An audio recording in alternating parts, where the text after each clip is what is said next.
আমার নাম জয়দীপ দাস। আপনি প্রথম এই কাজ কবে এবং কিভাবে শুরু করেন? আমি এই কাজ প্রথম 25 বছর আগে থেকে শুরু করি।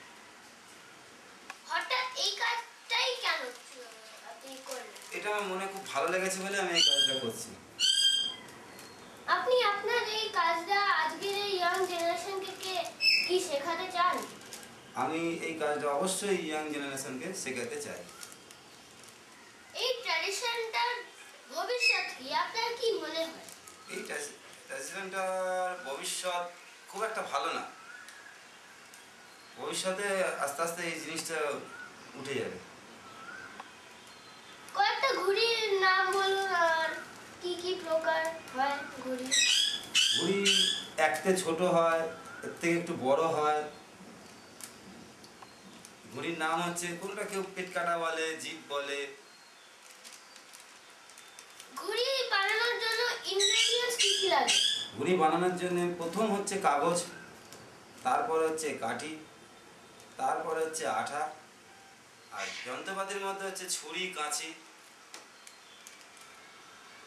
এই যে কাজটা আপনি করেন এর মূল্যায়ন কিভাবে হয়?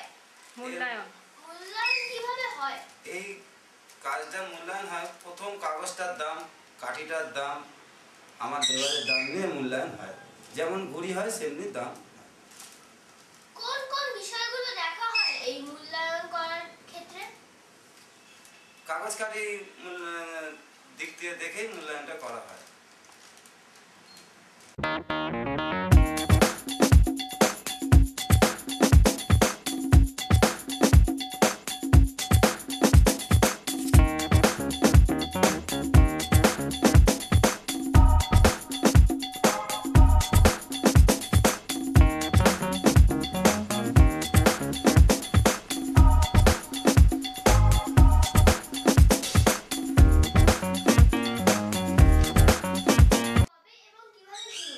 আমি এই কাজ প্রথম শুরু করি অনেক ছোট থেকে। আমি ঘুড়ি বানাই এবং ঘুড়ির প্রতি আমার প্রথম থেকেই একটু ন্যাক ছিল।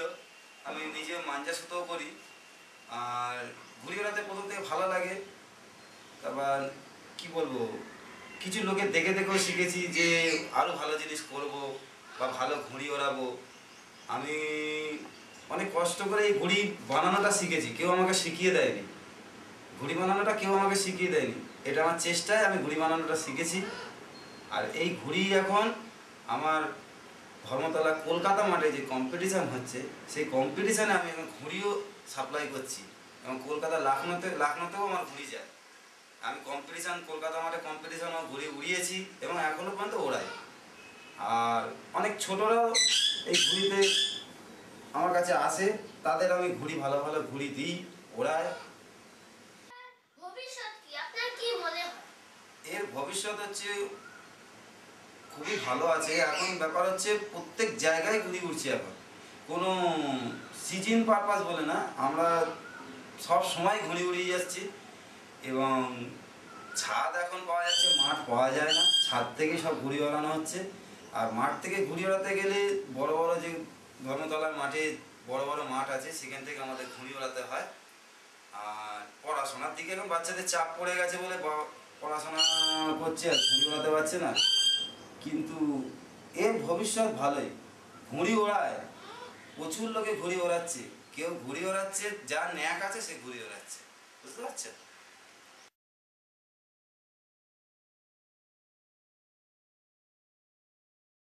এটা কি? এটা লাঠাই। এর ভেতরে কি আছে? এর ভেতরে মাঞ্জা সুতো আছে, যে মাঞ্জা সুতো দিয়ে ঘুড়ি ওড়ানো হয়। একটা ঘুড়ির সঙ্গে আরেকটা ঘুড়ি প্যাঁচ কাটাকাটি হয়।